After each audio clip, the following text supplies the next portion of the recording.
Hola, bienvenidos a Esquina Literaria. Soy Yolanda Miranda y les estoy compartiendo la lectura de este libro, la biografía de Winston Churchill, un luchador incansable. Seguimos leyendo el capítulo número 2 que se llama Un holgazán brillante y vamos a continuar. En cuanto a las ausencias de Lady Randolph, se explican por supuesto por el apoyo sin fisuras que aportaba su esposo durante las campañas electorales. Pero esta es también una explicación parcial.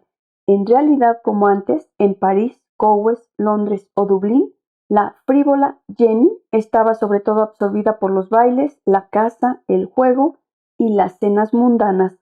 También tenía numerosos amantes, generalmente, pero no siempre, con título, diplomáticos, oficiales, políticos, artistas y rentistas, que llegaban de diversos horizontes: austriacos, ingleses, franceses, norteamericanos, alemanes, italianos. ¿Hay necesidad de agregar que también fue el amante del príncipe de Gales? Sin dudas, era inevitable, si consideramos que Su Alteza Real fue siempre un gran amante, que Lady Randolph Churchill era una dama llena de atractivos y que ambos se caracterizaban por un gran eclecticismo. ¿Se enojaba el joven Winston por las relaciones de su madre? Para nada. Y sin dudas tenía razón. Todas le servirían algún día. Pero en ese momento esa madre que para él seguía brillando como la estrella de la tarde, se parecía sobre todo a una estrella fugaz. Es fácil imaginar que ocupaciones tan absorbentes impidieron que Lord y Lady Churchill se ocuparan de su hijo. Además, los maestros lo habían descrito como a un holgazán indisciplinado, y los padres no tenían tiempo de mirar más allá de las apariencias. Como nosotros, si tenemos tiempo, lo haremos en su lugar. Primera sorpresa. Este escolar execrable leía mucho más que sus compañeros. Devoró La Isla del Tesoro a los 9 años. A los 11, los relatos de viajes que se publicaban en los diarios. Leía novelas de aventuras de Haggard a los 12, y para su cumpleaños número 13 pidió La historia de la Guerra Civil Norteamericana, escrita por el general Grant. A los 14 años descubrió maravillado la historia de Inglaterra de Macaulay. Después de esto vinieron Thackeray, Wordsworth y, lo más importante, de la biblioteca del colegio. Temas en general sin relación con los programas escolares. No obstante, cuando un profesor dio en Harrow una conferencia sobre Waterloo, quedó estupefacto al escuchar cómo un pelirrojito impertinente criticaba su exposición citando fuentes que el mismo conferenciante desconocía. Además, Winston se dio cuenta desde muy temprano de que, como su padre poseía una memoria notable, ya la ejercía en Brinton, cuando actuaba en obras de teatro desde Molière hasta Shakespeare, pero como sus padres no se dignaban asistir a las representaciones, renunció al teatro, sin haber perdido nunca su talento de comediante. En cuanto a su memoria, la utilizó de muchas otras maneras. A los 13 años, el holgazán de Harrow recibió un premio de honor por haber recitado 1200 versos de baladas de la Roma antigua de Macaulay, sin un solo error, y este alumno con tan malas notas no dejaba de corregir a los profesores cuando se equivocaban al citar a los poetas ingleses, algo que por supuesto no se mencionaba en los boletines. De hecho, la prodigiosa memoria de Winston Spencer Churchill no terminó de asombrar nunca a sus contemporáneos. Otro talento fue apareciendo de a poco y casi por accidente. Durante los 3 primeros trimestres en Harrow, Winston quedó estancado en la clase más baja, con los alumnos más obtusos, pero había que ocuparlos mientras los más brillantes profundizaban su cultura grecolatina, y el colegio le encargó esta tarea al profesor de inglés, M. Somerville. Su tarea, recordó Churchill, era enseñar a los alumnos más estúpidos la materia menos valorada, como escribir en inglés, así de sencillo. Sabía hacerlo, lo enseñaba como nadie lo había hecho antes. Así asimilé la estructura fundamental de la noble frase inglesa. Y esto fue útil desde el comienzo. Por una parte, Winston enseguida comprendió que las súplicas que escribía a sus padres pidiéndoles dinero eran más efectivas cuando estaban redactadas en buen inglés.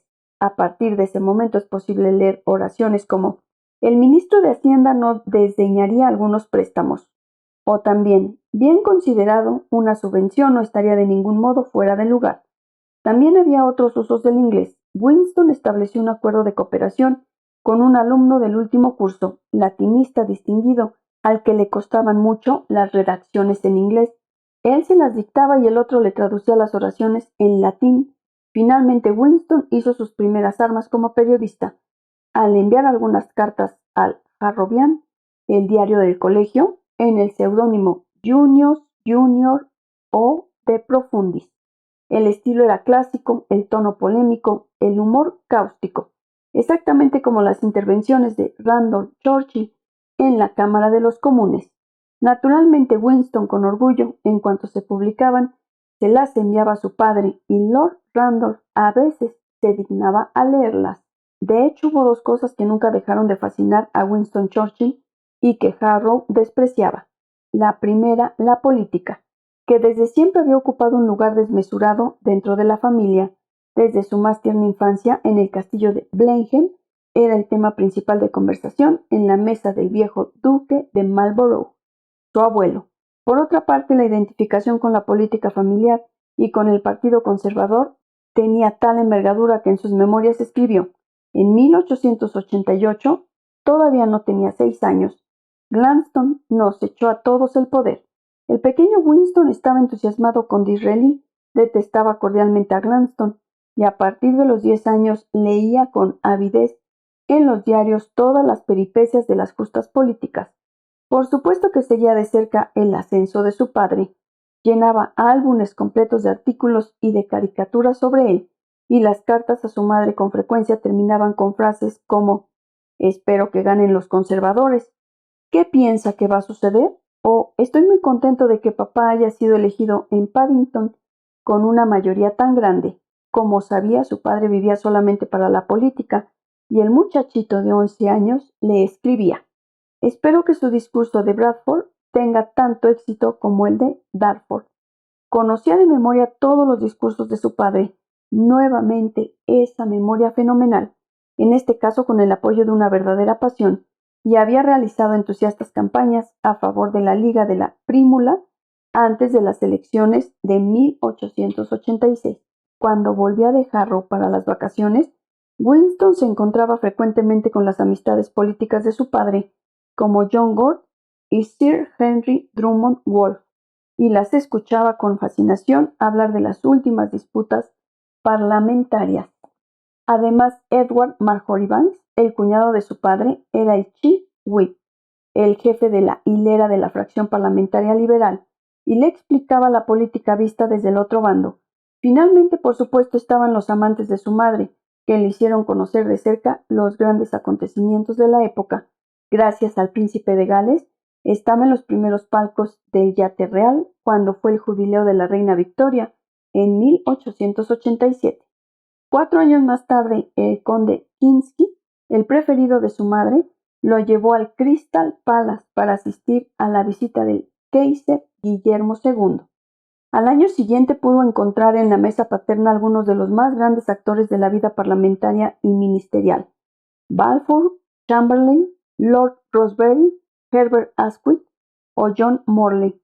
Asistió a los grandes debates de la Cámara de los Comunes para oír a su padre, por supuesto, pero también a Austin Chamberlain e inclusive a su viejo enemigo, Gladstone, gran águila blanca, al mismo tiempo feroz y magnífica, a quien se sorprendía de admirar.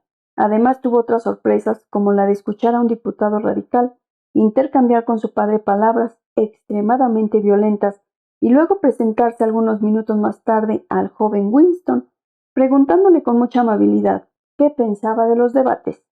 Como vemos, Winston Churchill tenía antes de su mayoría de edad una experiencia muy concreta de la vida política inglesa y sobre todo una ambición secreta: ingresar en cuanto le correspondiera al Parlamento para luchar al lado de su padre, como ya lo hacían Austin Chamberlain y Herbert Gladstone. Cuando llegara ese momento finalmente, Randolph Churchill podría confiar en su hijo, tratarlo como un socio, como un aliado y un día quizá como un cómplice. Me parecía, escribió, que contaba con la llave de todo, o de casi todo lo que valía la pena vivir. En abril de 1891, Randolph partió a realizar un largo periplo por Sudáfrica. Contaba con mejorar su salud, pero también deseaba casar y participar en emprendimientos de minería. Además, el Daily Graphic le había ofrecido una suma importante por un relato detallado de sus impresiones de viaje. que sería publicado en 4 episodios, pero en cuanto regresó a Londres en 1812, de nuevo cayó en la lucha política, bajo la mirada de admiración de su hijo. Pensábamos que volvería a obtener rápidamente en el Parlamento y dentro del partido la ascendencia que había comprometido con su dimisión de hace 6 años. Nadie sostenía esta esperanza con más brío que yo. Pero nuestro escolar tenía también otra pasión, más vieja que la política, la pasión por las armas. Uno de sus recuerdos más antiguos de la niñez estaba directamente vinculado a ellas y se remontaba a 1878. Fue en Irlanda cuando su abuelo, el virrey, inauguró la estatua de Lord Gould.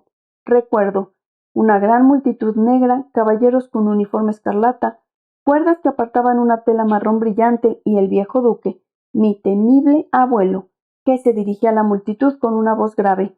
También recuerdo una de sus frases, y de una descarga fulminante rompió en pedazos las filas enemigas.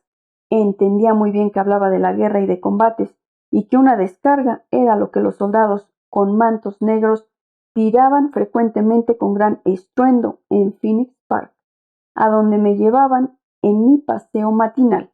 Creo que este es mi primer recuerdo coherente. Espero que les haya gustado la lectura del día de hoy de este libro de Winston Churchill, Un luchador incansable. Los espero en el próximo video para continuar con esta lectura. Muchas gracias por escuchar.